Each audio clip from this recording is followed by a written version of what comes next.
gear ability, and it just was a really fun class. Yeah. Okay. So, Pass that around. Burglar from Fantasy Craft. I first got started with role-playing games with the old, they called it Heroes Quest, now it's Quest for Glory, the old Sierra game.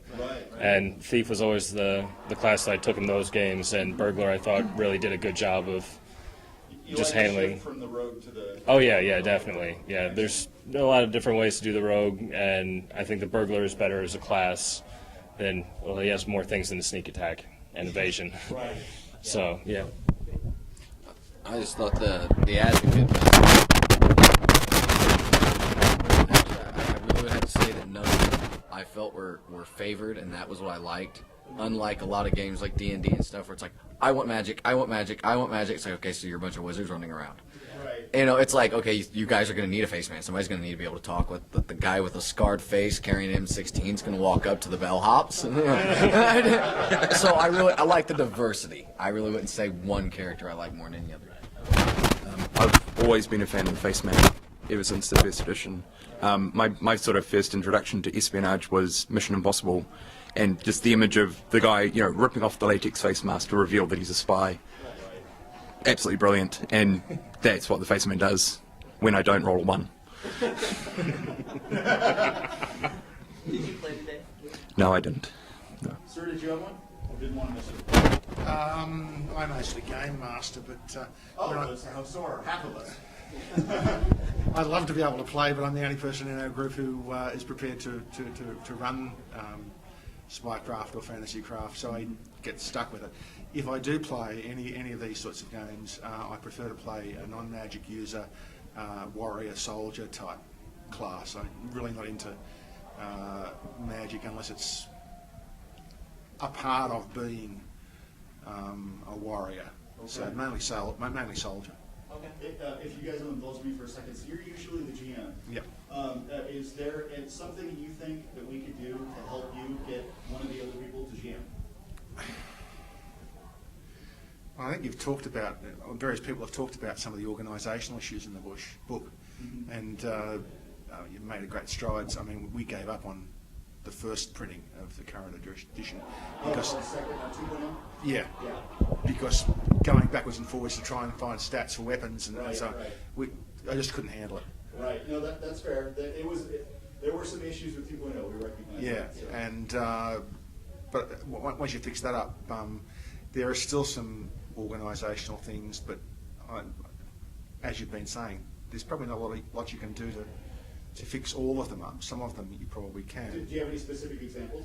Well, mainly it's the stuff that's been talked about already, where some of the definitions are split away from the actual rules. Okay. And you've got to turn backwards and forwards.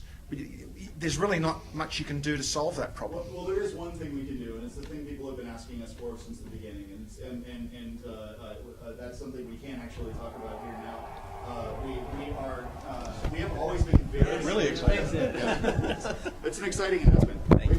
We've been very, very careful in the past not to reprint text, and we did that for a whole lot of different reasons. Honestly, the biggest one is that it's very easy to have version control problems, where you create a rule in one place, forget to change it in both places, and honestly, no amount of editing gets past that sort of thing, but it occasionally still comes up. But and there are also a host of other organizational issues. Yeah, the timing is amazing. It's amazing. We But, gotta keep, in this place, we can always get the laugh track. It's Yeah. awesome. But we are easing off on that. One of the things you may notice if you run our demos this weekend, all of the abilities are written onto the character sheet. That will continue. Iconics are actually going to, we're updating the Fantasy Craft Iconics soon to have full ability sheets so that you'll be able to run them without referencing the book. We've just started putting in stat sheets, which are for all the adversaries that do the same thing, and also leave room for you to just reference table 6.1 in Fantasy Craft and say what's his health, what's his attack, etc. In Spycraft 3rd, we will be reprinting text as needed.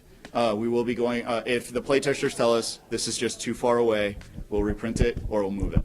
The books, that's going to happen. So That organizational issue will hopefully be solved. Hopefully. Classes? So back to classes here. For Spycraft Second Head, the Pointman, of course, and became a real big fan of the Runner later on. And You've seen the Spycraft yes. 3 class. Let me. Well, it's not going to help anyone seeing this, online. But ask me tomorrow after I've played them. For Fantasy Craft, I'm a junkie for the Lancer. It trips a lot of switches for me, which. I'll get her, don't worry. I love the Point Man from 2.0 and the Tactician. It looks like it's a good continuation of it. Now, I assume that's a replacement for the Point Man, or? We'll talk about classes next, actually. Okay. Yeah, we'll be going over our All right. classes. But you're liking the vibe of this tactician class. I like the way the Tactician's working. And I think in Fantasy Craft, the Sage is getting overlooked. People are thinking just, oh, it's some bookworm, where it's not really. Right. Freaking MacGyver, man.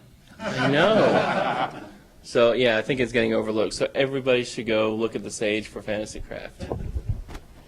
I guess I'm one of those weird women. I like playing a character where I can kill people and do the most damage. It's my stress relief.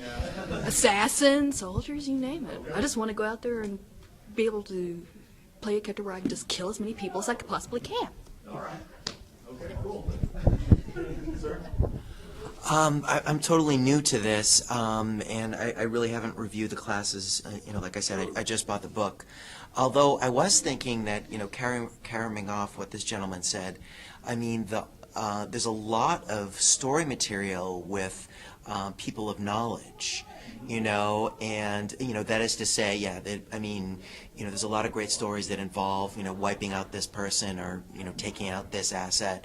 But what if there's something more than that? What if there's, kind of a Indiana Jones element to it where you've got to get this thing? Well, what is this thing? What is it worth? And I was thinking that, having that kind of scholarly component to it, even in a very modern game, is still important. Google can only tell you so much. I guess that's what I'm saying.